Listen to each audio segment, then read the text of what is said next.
Hello students, welcome to the YouTube channel of Infinity Engineering Academy. In this session we are going to discuss the questions which are asked in the MES 2020 examinations from the subject survey. Okay, so now the first question is, while taking levels from a fixed station, if stop is shifted at 5 points, then change points are. तर एक condition दिलेली आहे तुम्हाला, लेवलिंगशी related हा question आहे. एक condition दिलेली आहे आणि त्यावरून चेंज पॉइंट टोटल किती असतील हे विचारलेले आहेत. आपल्याला चेंज पॉइंटची कन्सेप्ट माहित आहे. जेव्हा तुमचे इन्स्ट्रुमेंट स्टेशन जे आहे, जिथे तुम्ही डम्पी लेवल सेट केलेले आहे, तर हे इन्स्ट्रुमेंट स्टेशनची पोझिशन जेव्हा तुम्ही चेंज करता, जेव्हा पॉइंट्स जे आहेत ते ॲक्सेसिबल नसतील किंवा विजिबल नसतील, तर त्या केसमध्ये आपण हे घेतो. आणि ह्या चेंज पॉइंटला बॅक साईड रीडिंग पण घ्यावं लागतं आणि फोर साईड रीडिंग पण घ्यावं लागतं, हे आपल्याला माहिती आहे. या केसमध्ये जी कंडिशन दिलेली आहे त्यानुसार पहिल्यांदा डायग्राम ड्रॉ करा. सर्वे हा सब्जेक्ट असा आहे की त्या केसमध्ये तुम्हाला डायग्राम ज्या आहेत किंवा ज्या गोष्टी सांगितलेल्या आहेत त्यांनी त्या इमॅजिन झाल्या पाहिजेत, म्हणजे नंबर ऑफ क्वेश्चन जे आहेत ते तुमचे व्यवस्थित येते आणखी सुटतील. तर या केसमध्ये बघा, असे ग्राउंड सरफेस मी अज्युम करतो आणि ही अशी इथं डम्पी लेवल सपोज प्लेस केलेली आहे. आता या केसमध्ये काय सांगितलेलं आहे बघा, चेंज काय केलेलं आहे आपण, स्टाफची पोझिशन चेंज केलेलं आहे. म्हणजे पहिला इथं असेल, दुसरा इथं असेल, तिसरा इथं असेल, चौथा इथं कुठेतरी असेल आणि पाचवा इथं कुठेतरी असेल. म्हणजे या केसमध्ये स्टाफ जो आहे तो 1, 2, 3, 4 आणि 5 या 5 लोकेशनला स्टाफ काय केलेला आहे, शिफ्ट केलेला आहे. बट इन्स्ट्रुमेंट स्टेशन जे आहे, म्हणजे जिथं डम्पी लेवल तुम्ही सेट केलेली आहे ती चेंज केलेली आहे का, नाही, ती त्याच लोकेशनला आहे. त्यामुळे चेंज पॉईंट जे आहेत ते काय येणार आहे, तुमचे 0 येणार आहेत. ओके, चेंज पॉईंट जे आहे ते काय येणार आहे तुमचे या केसमध्ये 0 असणार आहेत. So this was the first question. Now the second question काय विचारलं होता बघा, level instrument at an height of, तुम्हाला जे लेवल आहे त्या लेवलची हाईट दिलेली आहे ग्राउंड सरफेसवरून. किती दिलेली आहे ती 1.320. मग हे जे डिस्टन्स आहे, हे जे काय रिडिंग दिलेलं आहे काय असणार आहे, एक प्रकारचं बॅकसाईड रिडिंग असणार आहे. कारण पुढे जाऊन काय सांगितलेलं आहे बघा, ज्या पॉईंटला सेटअप लावलेला आहे तिथले RL सुद्धा दिलेले आहे तुम्हाला, म्हणजेच तिचीच ही हाईट आहे, म्हणजेच एक प्रकारचं ते बॅकसाईड रिडिंग झालं. Okay, the instrument reads minus. आता मायनस म्हणजे एक गोष्ट लक्षात ठेवा, जेव्हा रिडिंग तुम्हाला स्टाफ रिडिंग मायनसमध्ये दिलेले असतात त्यावेळेला गोष्ट समजून घ्यायचं की स्टाफची जी पोझिशन आहे ती कशी असणार आहे, इन्व्हर्टेड असणार आहे. मग आता हे इन्व्हर्टेड स्टाफ काय यूज करतो आपण, जेव्हा नॉर्मल पोझिशनमध्ये एखादी हाईट जी आहे ती जास्तच लार्ज असेल, ते आपल्या स्टाफची जी काय लेंथ असते 3 मीटर 4 मीटर त्याहून कव्हर होत नाही. मग या केसमध्ये काय केलं जातं, टॉपची जी पोझिशन आहे तिथून काय करतो आपण, इन्व्हर्टेड डायरेक्शनमध्ये काय करतो आपण, स्टाफ प्लेस करतो. बरोबर आहे. आणि त्यावेळेला रिडिंग जे आहेत तर एकतर मायनस सांगतील किंवा तिथं सिम्पली सांगतील इन्व्हर्टेड स्टाफ आहे म्हणून. अशा टाईपचे बरेचसे क्वेश्चन्स MPSC मध्ये आतापर्यंतच्या एक्झाममध्ये आलेले आहेत. ओके, त्यानंतर काय दिलेलं आहे बघा, हे रिडिंग दिलेलं आहे आणि तुम्हाला हा कुठं प्लेस केलेला आहे, बॉटम ऑफ ब्रिज डेक इथं सुद्धा सांगितलेलं आहे. तर या केसमध्ये RL of the bottom of the bridge deck एक विचारलेले आहे. तर या केसमध्ये बघा परत एकदा अशा पद्धतीचा ही सरफेस असेल.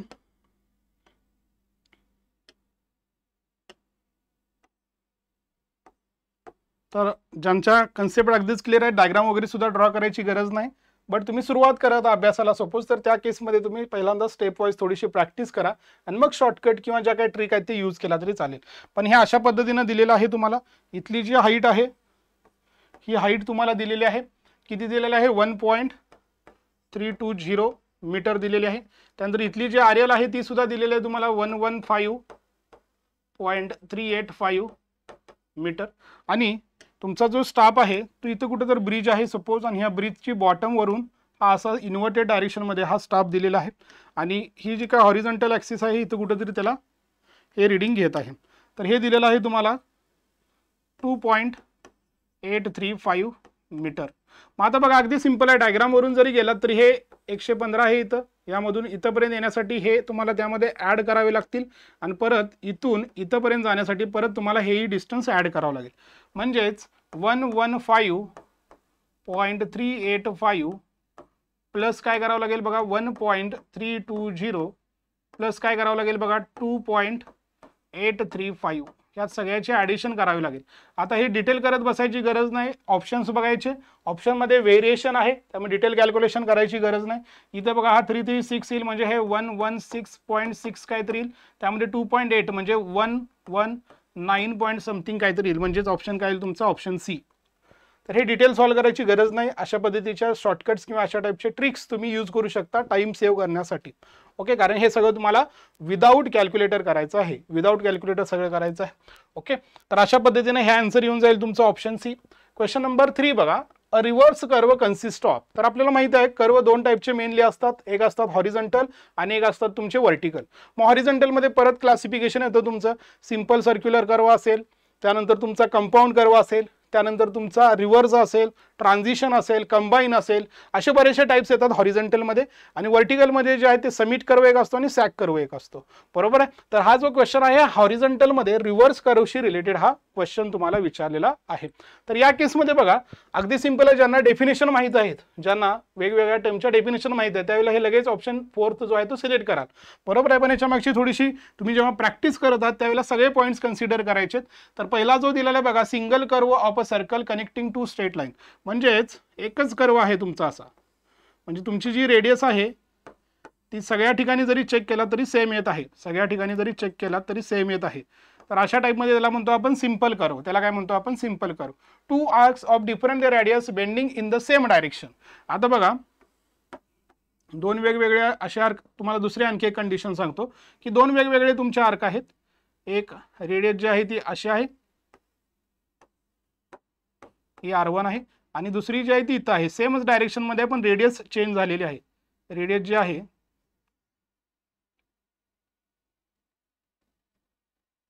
इथं काहीतरी अशी ही रेडियस आहे R2. म्हणजे जे सेंटर पॉईंट जे आहेत हे सेंटर पॉईंट कॉमन टँजंटच्या या कॉमन टँजंटच्या सेम डायरेक्शन मध्ये आहेत, बट रेडियस तुमची वेगवेगळी आहे, तर त्याला म्हणतो आपण कंपाऊंड कर्व. आणि जेव्हा बेंडिंग जे आहे हे वेगवेगळ्या डायरेक्शन मध्ये होती, म्हणजे इथून इथपर्यंत एक आणि इथून इथपर्यंत एक, म्हणजे ही एक रेडियस मध्ये सेम असेल किंवा डिफरंट असेल, त्याबद्दल काही आपल्याला त्या डेफिनेशन मध्ये इम्पॉर्टंट आहे. रेडियस सेम पण असू शकते, डिफरंट, पण बेंडिंग जर वेगवेगळ्या डायरेक्शन मध्ये होत असेल आणि तुमचे जे सेंटर पॉईंट आहे ते कॉमन टँजंटच्या अपोजिट असतील तर त्याला आपण रिव्हर्स कर्व म्हणतो. त्यामुळे या केसमध्ये ऑप्शन कुठला करेक्ट होईल तुमचा? ऑप्शन डी जो आहे तो हा क्वेश्चन नंबर 3 चा करेक्ट असणार आहे. त्यानंतर गेल्स मेथड ऑफ ट्रॅव्हर्सिंग. आता ही ट्रॅव्हर्सिंगची जी काय टॅब्युलर फॉर्मॅटची जी काय मेथड आहे यामध्ये बेसिकली काय केलं जातं बघा, अगदी सुरुवातीपासून बघितलं तुम्ही या टेबलमध्ये, तर सगळ्यात पहिल्यांदा असतं स्टेशन, इन्स्ट्रुमेंट स्टेशन असतं, इन्स्ट्रुमेंट स्टेशन. मी फ्लो सांगतो तुम्हाला कसा असतो. त्यानंतर तुम्ही लिहिता की साइटेड कोणाला केलेला आहे, साइटेड टू. त्यानंतर तुम्ही लिहिता लाईन, कुठल्या लाईनसाठी डेटा लिहित आहात त्या लाईनची लेंथ लिहिता, त्या लाईनचं बेअरिंग लिहिता, म्हणजेच अँगल लिहिता किती आहे त्या लाईननं मेजर केलेला. आता एकदा का तुम्हाला लेंथ आणि अँगल मिळाला की यावरून रेडियस टू बेअरिंग तुम्ही डिटरमाइन करून लॅटिट्यूड आणि डिपार्चर तुम्ही डिटरमाइन करता. मग ह्यामध्ये जिथं करेक्शनची गरज आहे तिथं तुम्हाला करेक्शन अप्लाय करायचे आहेत आणि करेक्टेड व्हॅल्यू सुद्धा डिटरमाइन करायच्या आहेत. हे एकदा झालं की हे जे मिळतं हे मिळतं तुम्हाला डिपेंडेंट लॅटिट्यूड किंवा डिपेंडेंट डिपार्चर किंवा त्याला आपण डिपेंडेंट कोऑर्डिनेट्स म्हणतो. आता डिपेंडेंट म्हणजे काय असतं की सपोज एक सिंपल अगदी एक्झाम्पल देतो, ही कन्सेप्ट क्लिअर करण्यासाठी. डिपेंडेंट आणि इंडिपेंडेंट बऱ्याच जणांचं ह्यामध्ये कन्फ्युजन असतं, तर एक सिंपल एक्झाम्पल देतो बघा. तर अशा पद्धतीनं ह्या वेगवेगळ्या लाईन्स आहेत आणि ह्या लाईनचं जे काय इंडिव्हिज्युअल लेंथ आहे ती मी इथं लिहितो. म्हणजे ही जी आहे ही आहे सपोज 2, ही जी आहे ही आहे सपोज 3, ही जी आहे ही आहे सपोज परत 2 आणि ही आहे सपोज 1, जस्ट फॉर एक्झाम्पल. तर ह्या ज्या काही लेंथ आहेत ह्या लेंथ मी कशा डिटरमाइन केलेल्या आहेत, with respect to that particular lines initial point. त्या पर्टिक्युलर लाईनचा इनिशियल पॉईंट जो आहे त्या पॉईंटपासून मी हा लेंथ डिटरमाइन करत आहे. म्हणजे तुमचा बेस पॉईंट जो आहे प्रत्येक लाईनमध्ये चेंज होत आहे, म्हणजे हे जे डिस्टन्स आहे कशावर तर डिपेंड आहे. ओके, तर ह्याला म्हणायचं डिपेंडेंट. म्हणजे लॅटिट्यूड जेव्हा तुम्ही असं फाइंड आउट करता एखाद्या लाईनचं latitude with respect to initial point determine करता. सेकंड लाईन असेल तर सेकंड लाईनचा इनिशियल पॉईंट, थर्ड लाईन असेल तर थर्डचा इनिशियल पॉईंट, तेव्हा त्याला आपण डिपेंडेंट असं म्हणतो. आणि हे जेव्हा आम्ही with respect to common origin point जेव्हा फाइंड आउट करतो, अशा पद्धतीने जेव्हा मी कॉमन ओरिजिन पॉईंट जेव्हा डिटरमाइन करतो त्याला आपण इंडिपेंडेंट, म्हणजेच काय, हे 2 आलं, 2 आणि 3 हे 5 आलं, म्हणजे 5 कुठापासूनचा आहे, या ओरिजिन पासून आहे. 5 + 2 7 आले, 7 कुणापासून आहे, या ओरिजिन पासून आहे. 7 + 1 8, तर हे कुणापासून आहे, कॉमन ओरिजिन पॉईंट पासून आहे. तर ह्याला आपण इंडिपेंडेंट असं म्हणतो. तर गेलेस टेबलमध्ये काय केलं जातं, ह्यामधूनच तुमचे independent latitude and departures determine केले जातात. म्हणजे टॅब्युलर फॉर्ममध्ये तुम्हाला दोन्ही दिसतील. जर तुम्हाला असं विचारलं असतं की in Gale's method which coordinates are determine, तर दोन्ही डिटरमाइन करतो आपण. बट जे फायनल जे काही प्लॉटिंग आहे तर त्या प्लॉटिंगसाठी आपण ह्या ज्या फायनल व्हॅल्यूज आहेत इंडिपेंडेंटच्या त्या यूज करतो. त्यामुळे याचं जे करेक्ट आन्सर आहे ते काय तुमचं ऑप्शन ए जो आहे तो तुमचा करेक्ट असेल. त्यानंतर द करेक्शन फॉर सॅग. आता हा करेक्शनशी रिलेटेड क्वेश्चन आहे. नेहमी लक्षात घ्या, पॉझिटिव्ह निगेटिव्ह मध्ये जर तुमचं कन्फ्युजन होत असेल तर नेहमी लक्षात ठेवायचं, जेव्हा तुमचं मेजर्ड डिस्टन्स असं लिहितो बघा मी, मेजर्ड डिस्टन्स ग्रेटर असेल तुमच्या ॲक्च्युअल डिस्टन्सपेक्षा, म्हणजेच तुम्हाला ॲक्च्युअलमध्ये आणण्यासाठी काहीतरी मायनस करावं लागेल, म्हणजेच ती करेक्शन काय असते तुमची निगेटिव्ह असते. आणि ह्या ॲक्च्युअल डिस्टन्सपेक्षा तुमचं जे काय मेजर डिस्टन्स आहे ते जास्त आहे, म्हणजेच एरर तुमचा काय आहे पॉझिटिव्ह आहे.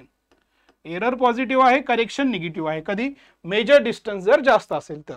आता वेगवेगळ्या कंडिशन्स आहेत. करेक्शन फॉर स्टँडर्डायझेशन आहे, करेक्शन फॉर टेम्परेचर आहे, करेक्शन फॉर पूल आहे, करेक्शन फॉर सॅग आहे, करेक्शन फॉर स्लोप आहे, बऱ्याचशा करेक्शन्स आहेत. मग काही ठिकाणी करेक्शन ज्या आहेत त्या पॉझिटिव्ह पण येऊ शकतात, निगेटिव्ह पण येऊ शकतात. जसे की टेम्परेचरशी रिलेटेड, टेम्परेचर जास्त असेल किंवा कमी असेल त्यावर आपण पॉझिटिव्ह की निगेटिव्ह हे ठरवतो.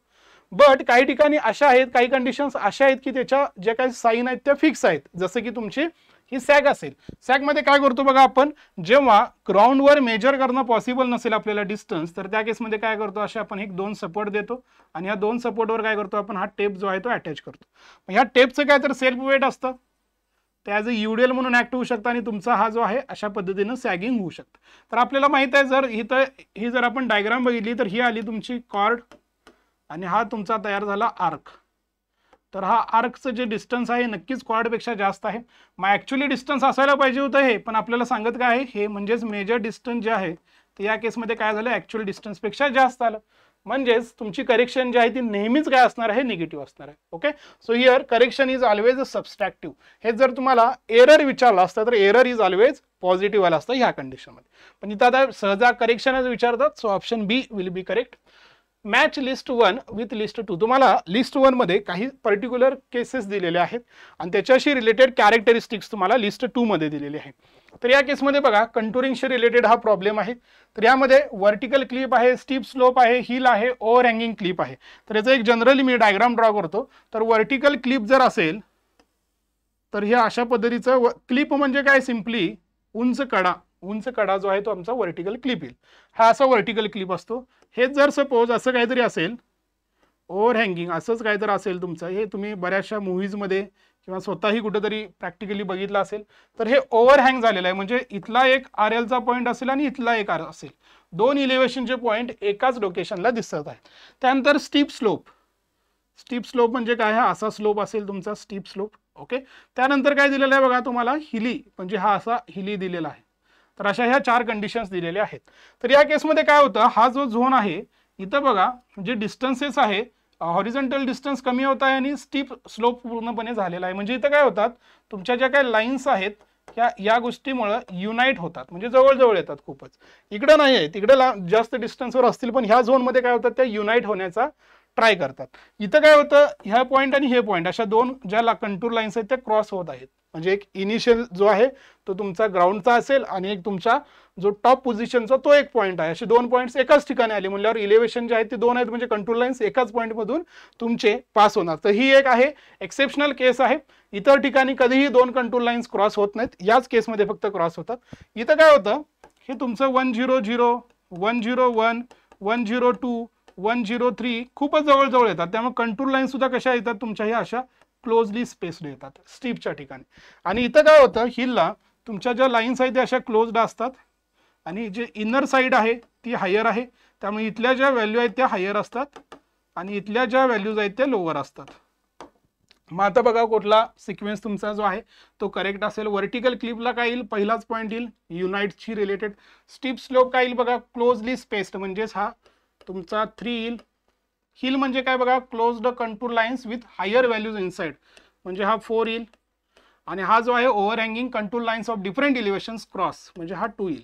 म्हणजेच 1, 3, 4, 2 म्हणजेच हा बी ऑप्शन करेक्ट येईल. ऑप्शन बी तुमचा करेक्ट असेल. The shape of vertical curve, मगाशी सांगितले मी कर्वचे 2 टाइप्स आहेत, हॉरिझॉन्टल आणि व्हर्टिकल. जर तुमचे 2 वेगवेगळे ग्रॅडियंट्स एकत्र येत असतील, म्हणजे हा एक ग्रॅडियंट आहे आणि हा एक ग्रॅडियंट आहे, असे 2 ग्रॅडियंट म्हणजे जो अपवर्ड डायरेक्शन मध्ये आहे त्याला अपग्रेड म्हणतो, डाऊनवर्ड डायरेक्शन मध्ये त्याला आपण डाऊनग्रेड म्हणतो. तर हे पॉझिटिव्ह असेल आणि हे निगेटिव्ह असतं. तर हेच आपल्याला कनेक्ट करण्यासाठी असा कर्व यूज करावा लागतो. हा समिट कर्व झाला. याच्या अपोजिट कंडिशन असेल तर सॅग कर्व झाला. तर या केसमध्ये जो प्रेफरेबल शेप असतो व्हर्टिकल कर्वला तर कुठला असतो तुमचा पॅराबोलिक असतो. मग या केसमध्ये तुम्ही स्क्वेअर पण यूज करू शकता आणि क्युबिकल पण यूज करू शकता.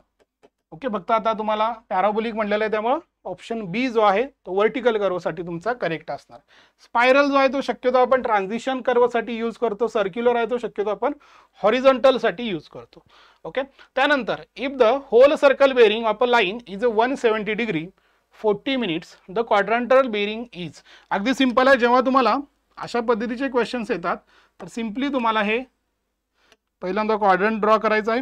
त्यानंतर जे दिलेलं आहे तुम्हाला 179 तर त्या पद्धतीने ही डायग्राम ड्रॉ करून घ्यायची. यासाठी फॉर्म्युला एक टेबल पण असतो पण ते पाठ करायची गरज नाही. डायग्राम जरी ड्रॉ केला तरी सफिशियंट आहे. ही किती आहे बघा 179 डिग्री 40 मिनिट्स. बट आपल्याला माहित आहे तुमच्या क्वाड्रंटल बेरिंग सिस्टीममध्ये किंवा रिड्युस्ड बेरिंग्समध्ये आपण नॉर्थ किंवा साऊथ पासून मेजर करतो आणि होल सर्कल बेरिंगमध्ये नेहमीच आपण नॉर्थ पासून क्लॉकवाईज मध्ये येतो. ओके, मग आता आपल्याला साऊथ कडून ईस्ट कडे जायचं आहे. तर हे सॉल्व्ह करण्याची दोन पद्धती आहेत. आन्सर जे आहे ते तुमचं साऊथ थीटा ईस्ट अशा फॉर्मॅटमध्ये येणार आहे. मग या ऑप्शनमध्ये फक्त एकच दिसत आहे ऑप्शन ए. ही झाली पहिली मेथड, शॉर्टकट मेथड, ट्रिक झाली. तुम्हाला सॉल्व्ह करायचं आता 2 ते 3 ऑप्शन तुम्हाला साऊथ ईस्टचे सगळे ऑप्शन दिले त्यामुळे थीटा सुद्धा डिटरमाइन करायचं. तर आपल्याला माहिती आहे हा टोटल आहे 180 मधून हा मायनस करावा लागेल. सो 180 डिग्री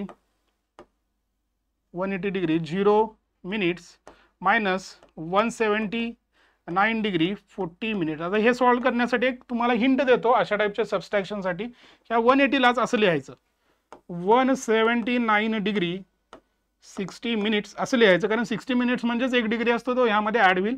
मायनस इथे हे 170 आहे 170 आहे सगळीकडे 170 आहे. Okay, so 170 degree 40 minutes. आता सबस्ट्रॅक्शन करा. 60 मधून 40 गेलं 20 आणि 170 मधून 179 मधून 170 गेली राहिले किती 9 डिग्री. सो 9 डिग्री 20 मिनिट्स हे आन्सर येऊन जाईल. म्हणजेच कुठला झाला तुमचा पहिला ऑप्शन करेक्ट झालेला आहे. त्यानंतर the following are the instrumental methods used for the setting out horizontal circular curve. तर आता ही सर्क्युलर कर्व जेव्हा तुम्ही डिझाईन करता त्यामध्ये कॉर्ड डिस्टन्स असेल, टँजंट लेंथ असेल, त्यानंतर ऑफसेट्स असतील, मिड ऑर्डिनेट असेल, वर्स साईड जे म्हणतो आपण त्याला एक्सटर्नल डिस्टन्स असेल, हे सगळे जेव्हा डिटरमाइन करता तेव्हा प्रॅक्टिकली ग्राउंडवर तुम्हाला हा जो हॉरिझॉन्टल कर्व आहे तो सेट करावा लागतो. ह्या सेट आउट करण्याच्या वेगवेगळ्या मेथड्स आहेत. त्यासाठी तुम्ही लिनियर मेजरमेंटचा यूज करू शकता. लिनियर मेजरमेंट म्हणजेच काय फक्त डिस्टन्सेसचा यूज करून. मग त्यामध्ये आपण ऑफसेट मेथड यूज करतो. हे जे ऑफसेट आहे ते आपण कॉर्ड पासून घेऊ शकतो किंवा टँजंट पासून घेऊ शकतो. हे परपेंडिक्युलर घेऊ शकतो किंवा रॅडियल घेऊ शकतो. तर ह्या झाल्या तुमच्या लिनियर मेथड्स. ओके, काही अँग्युलर मेथड पण आहेत जिथं आपल्याला इन्स्ट्रुमेंट यूज करावे लागतात त्यालाच आपण इन्स्ट्रुमेंटल मेथड असं म्हणतो. मग त्या केसमध्ये थेडोलाइट यूज करू शकतो, टॅकोमीटर यूज करू शकतो. तर अशा ह्या वेगवेगळ्या मेथड आहेत. रँकाइन्स जी मेथड आहे तर ह्या केसमध्ये आपण याला टँजेन्शियल अँगल असंही म्हणतो. तर या केसमध्ये अँग्युलर मेजरमेंट पण घेतल्या जातात, लिनियर मेजरमेंट पण घेतल्या जातात. ओके, तर ही तुमची रँकाइन्स मेथड आहे. टू थेडोलाइटमध्ये फक्त अँग्युलर मेजरमेंट घेतल्या जातात, फक्त अँग्युलर मेजरमेंट घेतले जातात. आणि टॅक्योमीटरमध्ये अँग्युलर मेजरमेंट डायरेक्टली तुमच्या थेडोलाइटचा टेकोमीटरचा यूज करून आपण अँग्युलर मेजरमेंट घेतो. लिनियर मेजरमेंट इनडायरेक्टली इथं आपण डिटरमाइन करतो. जे यस आपला KS + C चा जो फॉर्म्युला आहे त्याचा यूज करून आपण इनडायरेक्टली डिटरमाइन करतो.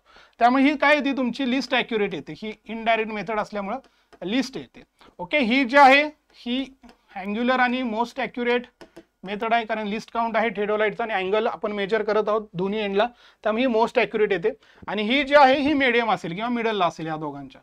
या दोघांच्या मीडियल असेल किंवा मीडियम असेल. ओके, या केसमध्ये तुम्हाला सिक्वेन्स कसा विचारलेला आहे बघा. Least accurate to the most accurate विचारलेला. मग लिस्ट कुठली झाली पहिला 3 झाली, त्यानंतर हा 1 येईल आणि मग 2 येईल. म्हणजेच 3 1 आणि 2 असा सिक्वेन्स येईल. मग 3 1 2 कुठं दिसत आहे बघा ऑप्शन सी ला दिसत आहे. सो 9चा आन्सर येईल तुमचं सी. नेक्स्ट वन, आता क्वेश्चन नंबर 10 बघा. The purpose of making a hydrographic survey is. तुम्हाला जो सिलेबस दिलेला आहे MPSCनं त्यामध्ये पहिलाच पॉईंट आहे क्लासिफिकेशन ऑफ सर्वे. तुम्ही पहिल्या चॅप्टरमध्येच क्लासिफिकेशन बघता बरोबर आहे. त्यामध्ये तुम्ही वेगवेगळे क्लासिफिकेशन बेस्ड केलेले आहेत. आपण based on the primary classification आहे, बेस्ड ऑन द ऑब्जेक्ट किंवा फंक्शन आहे, बेस्ड ऑन द इन्स्ट्रुमेंट आहे, based on the nature of the ground आहे. त्यामध्येच ज्या ऑब्जेक्टनुसार एक क्लासिफिकेशन बघितलं होतं आपण, तर ते होतं survey related to the large bodies of water. ह्यालाच आपण हायड्रोग्राफिक असं म्हणलं होतं. म्हणजे जिथं वॉटर आहे लार्ज अमाऊंटमध्ये आणि तिथं तुम्ही नियरमध्ये सर्वे करत आहात वॉटरच्या शेजारी, तर त्याला काय म्हणतो आपण हायड्रोग्राफिक. मग ह्यामध्ये ऑप्शनमध्ये बघा सगळ्या ठिकाणी सब ॲक्वियस म्हणजेच हा वॉटरशी रिलेटेड झाला, त्यानंतर हार्बर दिलेला आहे वॉटरशी रिलेटेड झाला, आणि नेव्हिगेशन जे आहे ते पण वॉटरशी रिलेटेड झालं, साऊंडिंग जे आहे ते वॉटरशी रिलेटेड झालं. म्हणजे तिन्ही सुद्धा जे आहे ते हायड्रोग्राफिकशी रिलेटेड आहेत. सो ऑप्शन डी जो आहे तो तुमचा करेक्ट येणार आहे. तर अशा पद्धतीचे हे क्वेश्चन आपल्याला 2020 एक्झाममध्ये विचारलेले होते. तर हे एक आपण ॲनालिसिस केलेलं आहे की क्वेश्चन कुठल्या युनिटमधून आहे आणि कशा पद्धतीचा क्वेश्चन विचारलेला आहे. तर तुम्हाला लक्षात येईल की या केसमध्ये बघा लेवलिंगमधून जवळपास 2 क्वेश्चन आलेले आहेत. लेवलिंग या चॅप्टरमधून जवळपास हा एक आहे, हा एक आहे. त्यानंतर बघा तुम्ही जर बघितलं ह्या क्वेश्चनमध्ये कर्ववर बरेचसे क्वेश्चन आलेले आहेत. कर्व इथं असेल, इथं असेल, इथं असेल. त्यानंतर लिनियर मेजरमेंटमधून एक आहे, थेडोलाइटमधून एक आहे, कंटुरिंगमधून एक आहे, कंपासमधून एक आहे, हायड्रोग्राफिकमधून एक आहे. ओके. तर या केसमध्ये बघा क्वेश्चनचं जे नेचर आहे ते कसे आहे. काही क्वेश्चन कन्सेप्च्युअल आहेत, तुम्हाला कन्सेप्ट माहीत असणं गरजेचं आहे. फक्त फॉर्म्युला किंवा डेफिनेशन गरजेची फक्त माहीतच आहे असं नाही. न्यूमरिकल काही विचारलेले आहेत पण सिंपल आहेत, जिथं कॅल्क्युलेटरची गरज नाही असे न्यूमरिकल विचारलेले आहेत. ओके. थेरॉटिकल डायरेक्टली काही स्ट्रेट फॉरवर्ड सुद्धा क्वेश्चन विचारले आहेत. तर असे मिक्स्ड क्वेश्चन तुम्हाला बघायला मिळतील. बट एक गोष्ट तुम्ही बघितला तर या केसमध्ये बघा कर्ववर टोटल 3 क्वेश्चन आले आणि तुम्ही ह्याच्या मागचं जर अनालिसिस बघितला असेल तर कर्ववर क्वेश्चन कमी यायचे. म्हणजे सांगण्याचा उद्देश असा आहे की तुम्हाला जो सिलेबस दिलेला आहे 20 सब्जेक्ट आहेत आणि 20 सब्जेक्टचा सिलेबस जो दिलेला आहे तर तो डिटेल सिलेबस तुमचा जो MPSCने जो दिलेला आहे त्यामधला एक आणि एक पॉईंट इम्पॉर्टंट आहे. तुम्ही जर पॉईंट स्किप केला की यावर आतापर्यंत क्वेश्चनच आला नाही, हा कशाला करायचा, किंवा खूपच स्मॉल टॉपिक आहे यावर क्वेश्चन येण्याचे चान्सेस खूप कमी आहेत, असं जर तुम्ही विचार करून पॉईंट जर स्किप केले तर त्यावरच क्वेश्चन नक्कीच येणार आणि तिथंच तुमचे ते मार्क्स जे आहेत तर ते मार्क्स जाऊ शकतात. त्यामुळे असं करू नका. 100% मॅक्झिमम जे आहे सिलेबस कव्हर करण्याचा प्रयत्न करा. पॉईंट्स स्किप करू नका. एक जनरल आयडिया तर असली पाहिजे त्याबद्दलची, डिटेलमध्ये करू नका. जर वेळेच्या अभावी जर पॉसिबलच नसेल तर डिटेलमध्ये करू नका, पण एक जनरल आयडिया तर तुम्हाला 100% सिलेबसची असणं गरजेची आहे. ओके. मग यासाठी जर तुम्हाला डिटेल स्टडी करायचे असतील तर आपला एक असा सेट आहे. तर ह्या 6 सेक्शनचा आपला हा सेट आहे.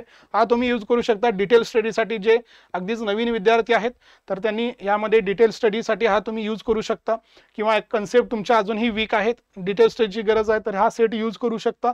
ज्यांचं बऱ्यापैकी अभ्यास झालेला आहे, बऱ्यापैकी ऑलरेडी अभ्यास झालेला आहे, ज्यांच्याजवळ ऑलरेडी ह्या नोट्स आहेत आणि त्यांना फक्त रिवाईज करायचं आहे आता, किंवा फॉर्म्युले जे आहेत ते लक्षात ठेवायचे आहेत, तर त्या केसमध्ये तुम्ही हे जे आपले फॉर्म्युला शीट आणि डेफिनेशन शीट हे 20 सब्जेक्टशी रिलेटेड जे काही फॉर्म्युला आहेत ते सगळे तुम्हाला एकाच ह्या अशा शीट ज्या आहेत आपल्या, तर टोटल ह्या 3 आणि ह्या 4 अशा टोटल 7 शीट आहेत. यामधून तुम्हाला सगळे फॉर्म्युले कव्हर होतील. सिमिलरली तसेच डेफिनेशन शीट आहेत. डेफिनेशन शीटमध्ये सगळ्या 20 सब्जेक्टमधल्या ज्या काही इम्पॉर्टंट डेफिनेशन्स आहेत ह्या तुमच्या इथं कव्हर होतील. तसेच तुम्हाला जर ह्या आपल्या एक्झाम MPSCचं जे काय प्री असेल, मेन्स असेल, याची जर तयारी करायची असेल आणि जर तुम्हाला मार्गदर्शन हवे असेल तर आता मेन्सची बॅच आपली ऑलरेडी सुरू आहे, ॲडमिशन ओपन आहे. आणि त्याचबरोबर 30 जूनपासून आपली फाउंडेशन बॅच, ज्यामध्ये प्री, मेन्स आणि इंटरव्ह्यू तिन्हीचं सुद्धा गायडन्स तुम्हाला मिळेल. तर अधिक माहितीसाठी तुम्ही इथं जे नंबर्स दिलेले आहेत किंवा जी लिंक दिलेली आहे या व्हिडिओच्या डिस्क्रिप्शनमध्ये, त्यावर जाऊन तुम्ही अधिक माहितीसाठी कॉल करू शकता. Okay. So thank you so much for watching this session. Thank you.